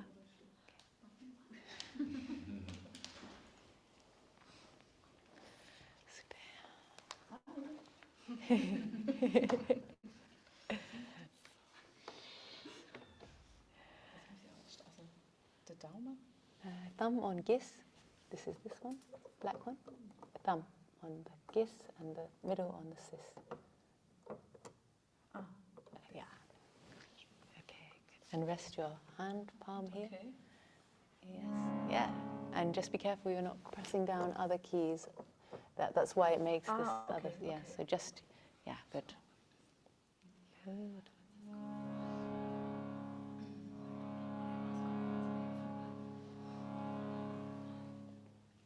Hallo Wir singen zusammen dreimal das Om, dann einmal Loka Samaste alleine. Samasta. Samasta. Ja. Das zweite Mal zusammen und zum Schluss Om Shanti Shanti. Schließt die Augen, atmet einmal ein und aus.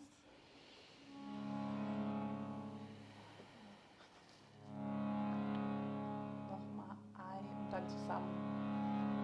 Om.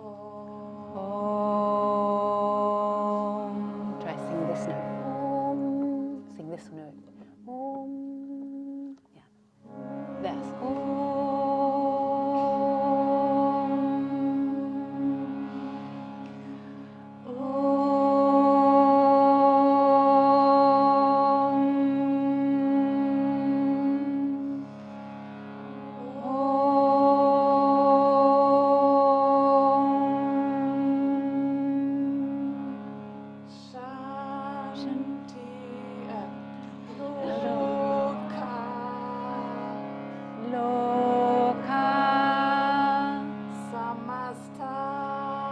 Samasta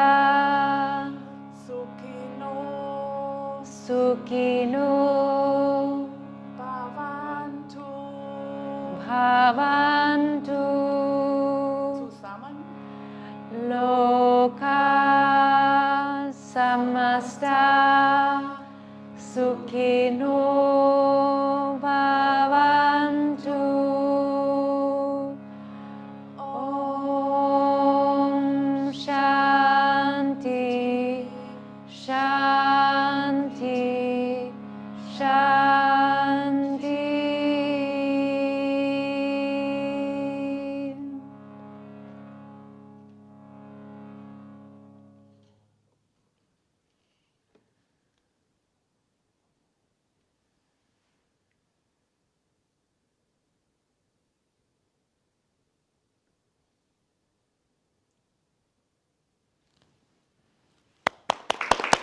Very nice.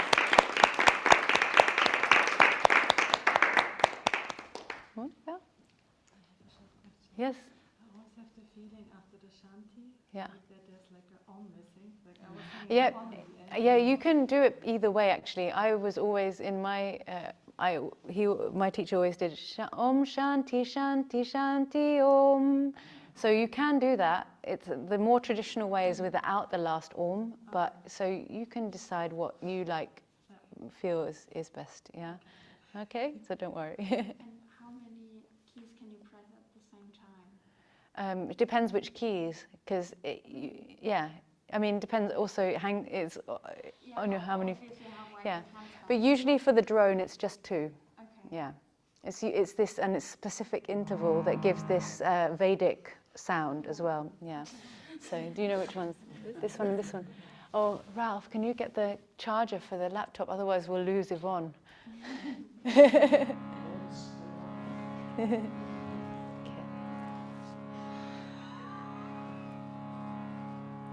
Hallo zusammen, schön, dass ihr da seid. Wir singen dreimal gemeinsam Om, dann einmal Loka Samasta im Wechsel und dann einmal gemeinsam und dann Om und dreimal Shanti. Atme mal tief ein, aus und ein für Om.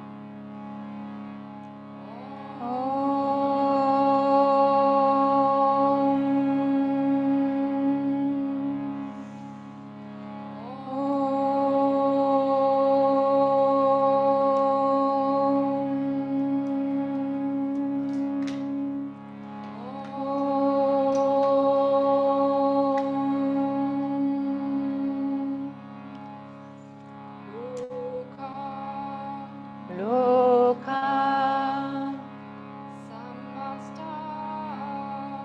Samasta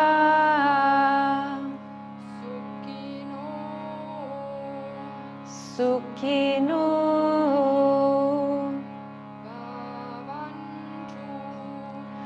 Bhavantu Loka Samasta Sukhino bhavantu. Om Shanti, Shanti, Shanti.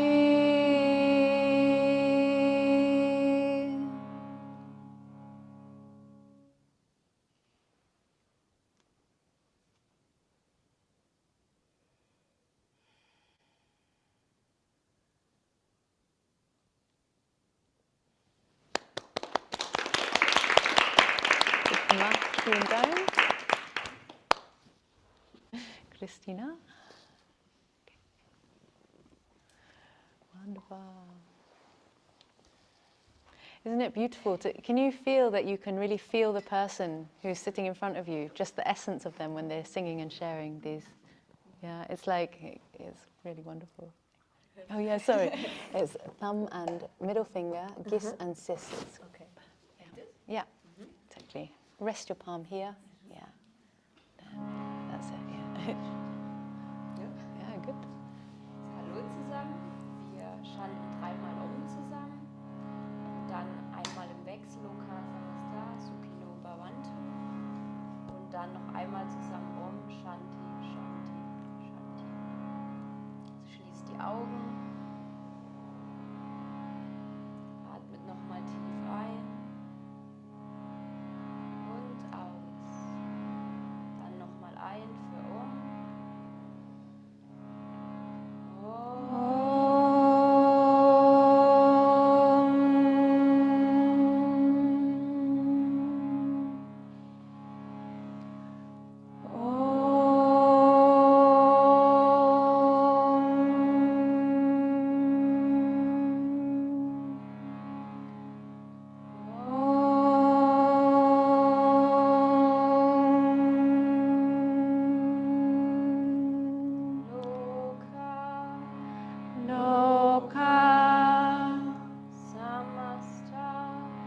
Samasta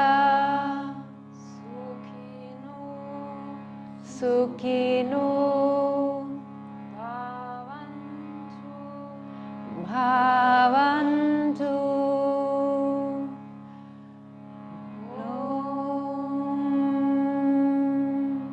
Shanti, Shanti, Shanti.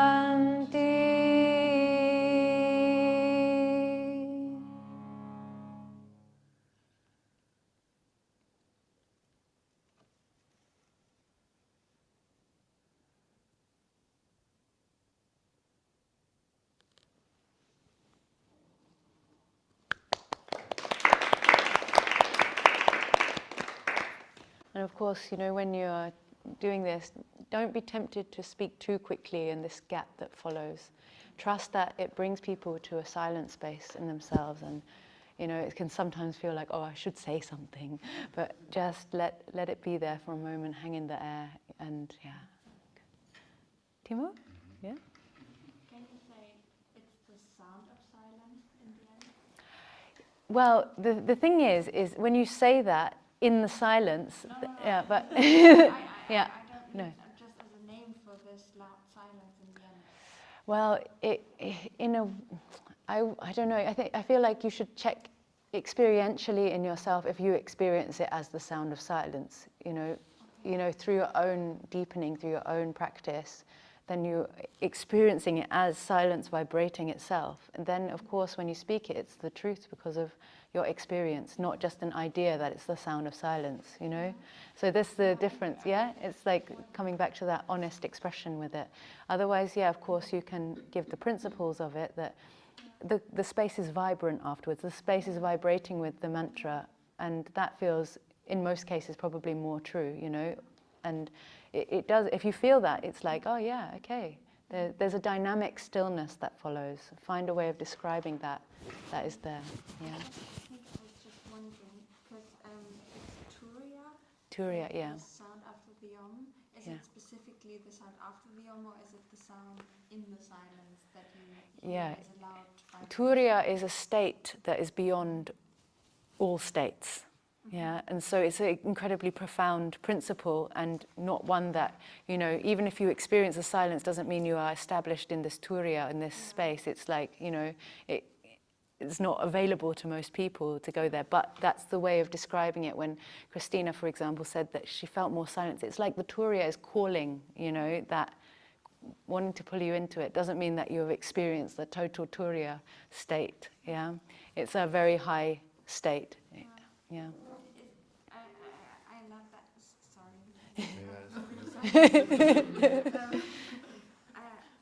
I think it's so fitting that you say Turiya is calling, because the moment you said earlier, you said the sound after Om is called da da da. Yeah.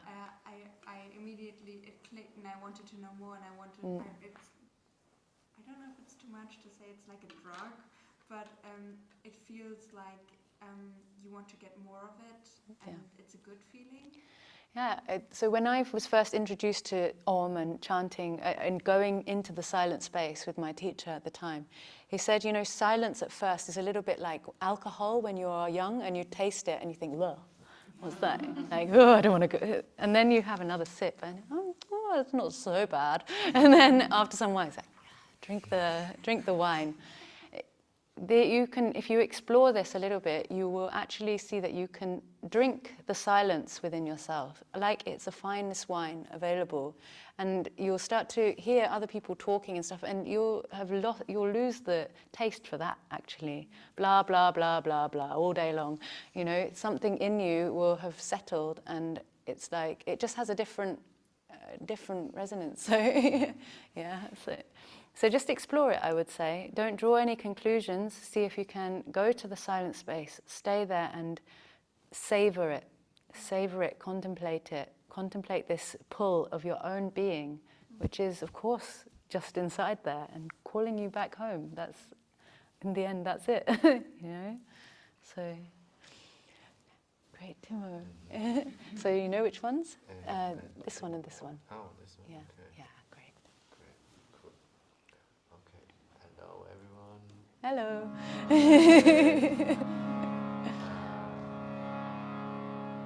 We're gonna sing 3 times Om together, and afterwards I sing Loka Samasta Sukhino Bhavantu, and you repeat it, okay, and then together, and then Om Shanti, Shanti, Shanti.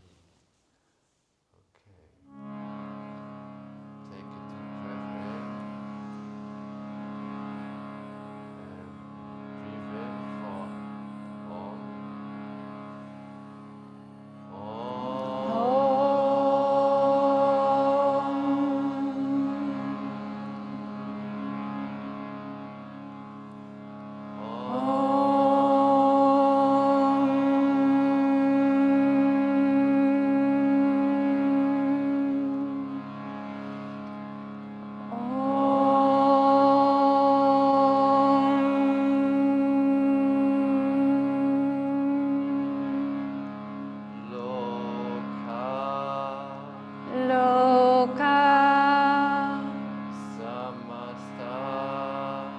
Samasta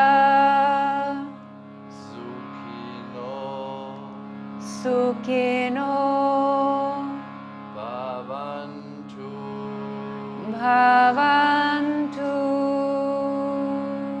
Loka Samasta Sukhino Bhavantu. Om Shanti, Shanti, Shanti.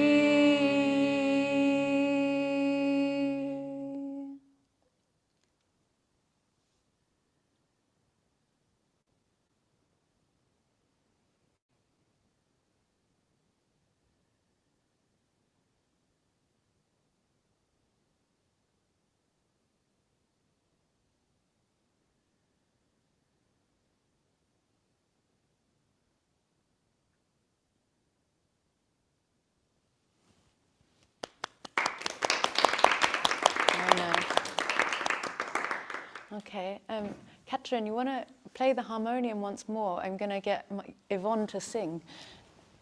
Or you do you feel like, I know you're ill, Yvonne, is that a bit unfair or is it okay? Yeah? Okay.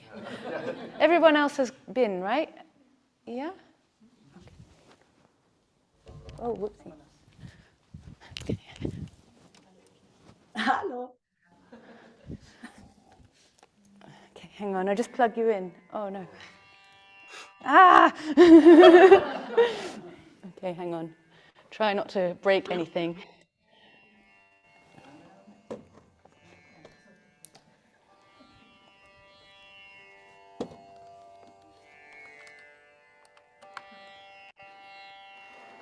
Can you say something, Yvonne? Not yet. Hang on. Hallo? Hi. Hört ihr mich? Yeah. Okay. Can you hear the harmonium? Ja. Okay.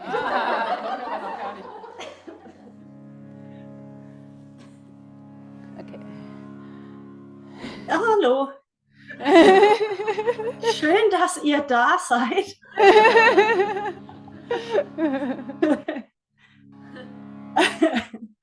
Also, wir singen jetzt zusammen 3-mal Om. Danach einmal Loka Samasta Sukhi no Bhavantu im Wechsel. Einmal zusammen. Dann Om, 3-mal Shanti zusammen. Jetzt schließ die Augen. Atme einmal tief ein, wieder aus. Dann tief ein für Om. Om. Om.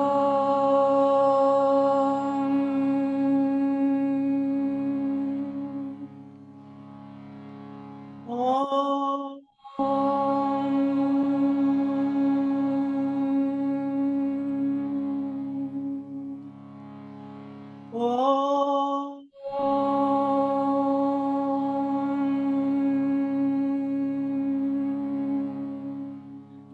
Loka.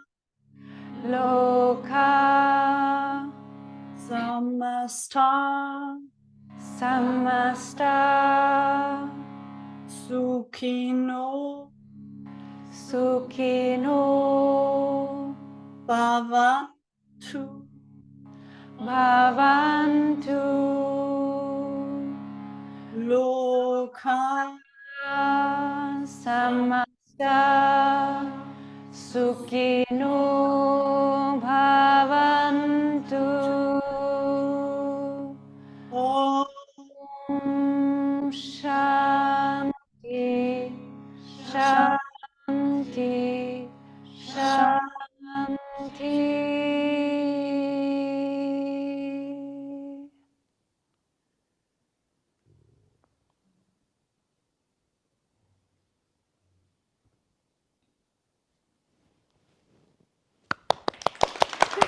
Danke.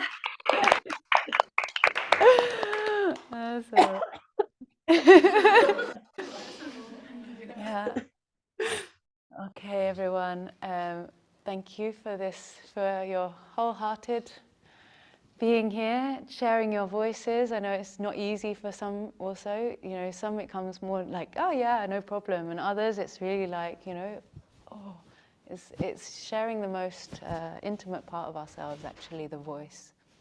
Our true voices, and that's also, you know, when we allow it to just be as it is and not like a trained voice, just like vulnerable and just there, and that's the beauty of it all. So yeah, any tips you want on to create your own practice with this or your own structure, you can email me or just let me know. Or, and if you want to go further with the harmonium, I offer a course in middle of March, and if you want help choosing a harmonium, I also can help with that. Or Shruti box, these kind of things, yeah. But just feel into it. If it opened a door for you today to play that, and it would help also in your yoga classes. You don't need to have a harmonium. You can also just chant with your voice, no problem, yeah. And if you practice it in your own practice, then you'll feel more confident also just to chant what you know, yeah. So Loka Samasta Sukhino Bhavantu. It's also very beautiful. Yes, Michi. Is it also possible to do it with the guitar, or do you think it's better than without instrument? Better without an instrument. The guitar, see, we haven't done anything to do with music today, do you notice? So the one possibility is if you learn to play the guitar like a tanpura. So the tanpura is this sound, you know, this dun, dun, dun, dun, dun, that you heard. Yeah? But that's quite tricky, and it's maybe distracting, and keeping things simple always has its merits in a yoga class, especially if you're a new teacher. There will always be nerves at the beginning, like, oh, and if you make added complications, I would forget it for now. Yeah, unless you're really confident with playing this drone, but it's not music, it's sound, and there's a difference. Yeah. But like for mantra, like Gayatri mantra and stuff like that, is guitar still, or there's a difference between chanting and singing, and it's good to really clearly know what each thing is for. So chanting these mantras, they open certain doorways, they bring certain effects into the space. So this morning when everyone was Shavasana and we chanted Gayatri mantra, it had one effect. If I now sing it, it will have a different effect. Yeah, so you have to check intelligently what each role and what ingredients you want to bring in and what's appropriate for that moment as well. Yeah. you say later more about what's the different effects? Yeah, we talk about mantra and kirtan, but lots of it you will have to also find out for yourself, you know, through practice. It's experiential. That's why I said it's not an intellectual session we have today. And this is also why sound is so incredibly powerful, because we've had enough of information as people, no? Like, stuff your brain full of all this kind of stuff, and you can't even access it. Like, I was a doctor for 5 years. I studied medical school 5 years, and I can't remember hardly any of it because it went in, it stayed there, and then I flushed it out with whatever. And I can't, you know, it's just knowledge that's not useful. So you have to have this experience, and you can't think, oh, I'm beyond the body, I'm not the body, I am Satchitananda, bliss itself, you know, I'm the one consciousness. If you think that, even if you tell yourself 1,000,000 times, you'll never experience it.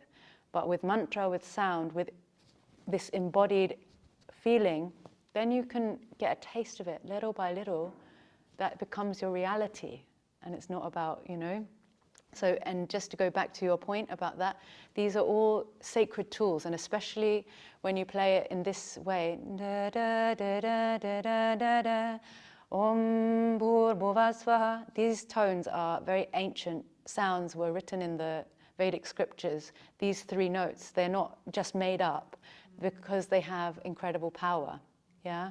So even you may notice when it's got a different melody. So the one that Monica chanted, it has a different impact. It's brighter, and it can be used in sometimes, like if people are a bit too serious or something like that, you can play something that lights the mood a bit. Or if people just need to come into their heart, or we create this space of community for kirtan, then we sing from our hearts, we sing chords, and we make music. Yeah. So that's the basic difference. One is the deep root going down, and one is the tree coming out the top. Yeah. And the deeper the roots go, the more wonderful and abundant and steady and stable the tree can be with amazing fruits. But if the root is weak, then the kirtan will also not be very great, you know. So, anything else? Yeah. Can you tell more about the box? The Shruti box, yeah. Shruti box. There is a shop in Emmendingen that there's a flyer outside, and they sell Shruti boxes. They're very expensive though, but they're very good quality. But if you want to go and try one out, you can go there, and don't say I'm just trying out, I'm not going to buy one, obviously. But they are very nice there as well. Or you can see a picture online and get one off the internet as well. But then you have to pay. It's a bit of a risk. Yeah. In this, I can't remember. We went there a couple of years ago, a year ago, just to have a look. But yeah, but the harmoniums are around 400, 500 euros. Shruti box, I think you can get 300 euro, or between 200 and 400 euros, something like that. Yeah, but it's difficult to say exactly with inflation. Ist das auch mechanisch, oder wie wird der Ton erzeugt? it's almost the identical sound like this. Sometimes a little bit softer, a little bit more smoother, and you don't have to think about which key are you playing, and yeah. And it's smaller. It's small. You can carry it like, it's like a tiny suitcase that you can like take to your yoga class. Like. It was a little bit difficult to change the notes when you want to go from one Yeah. accord. Yeah, you don't play it like an instrument. You have to be really quick because you have to close and No, you just play one note. That's the thing. It's only for a drone. So if you know, okay, I never want to play the harmonium, I never want to do kirtan, I only want to do chanting, then just get a shruti box, because you just play this one note, and if you need to do a different drone for another thing, you can change it, but you just have this constant note, and you can do all of the mantras with it, with the same drone. Okay, because I tried one shruti box and it was, is it the same? Because there are many holes. Yeah, and you and exactly, yeah. And I thought, I never tried it before, but because I thought that you have to, if you chant, you have to open and close. No. If you want to change the tone. Yeah, but you would do it before. You wouldn't do it whilst you're chanting, probably mostly, yeah. Yeah, no. No, it's very unstressful, because see, and sometimes you may have seen, I don't know if any of you been in my class, I would sometimes make this into a shruti box. I just take the things off there and they stay down, and then I can just pump it. So it's like this, and then I am hand free, and I can just relax into singing as well. And you can do all the mantras here. So Om Trayambakam Yajamahe Sugandhem Pushtivardhanam Urvarukamiva Bandhanam Mrityo Mukshiyamamritat. Om Sahana Bhavatu Sahano Bhunaktu Saviryam Karavavahe Tejasvinavadhitamastu Ma Vidvishavahe. Om Purnamada Purnamidam Purnat Purnamudachyate Purnasya Purnamadaya Purnam eva vashishyate. So you can chant the whole Vedas on just these two notes. Yeah. Yeah. I tried it, but it was Okay. stressful. Yeah, again, it's a little bit similar to what Mickey is saying. You know, it's not about it being beautiful. It's the depth comes from this clear notes. And again, one more difference between chanting and singing. In Western singing, we are making vibrato or qualities of the voice, like ah, but we want pure tone, steady. So you want to cultivate just a clean, clear note. So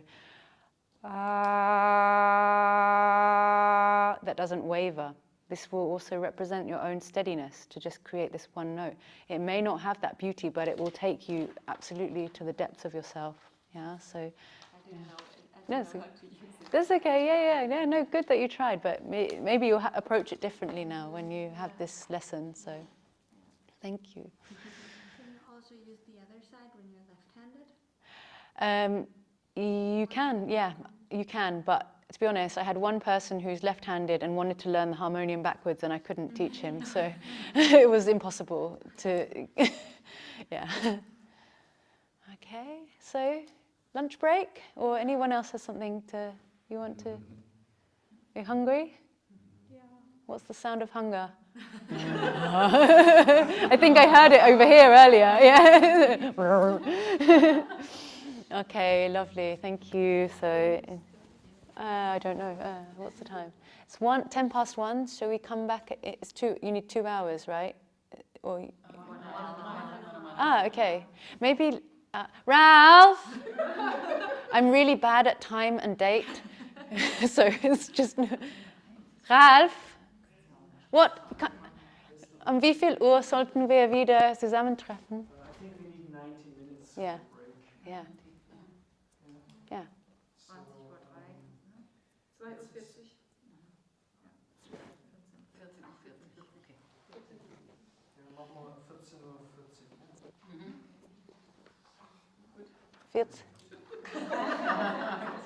So 45, quarter to, okay, viertel, so quarter to, yeah, to 3. Yeah, okay. Ciao Yvonne, bis später.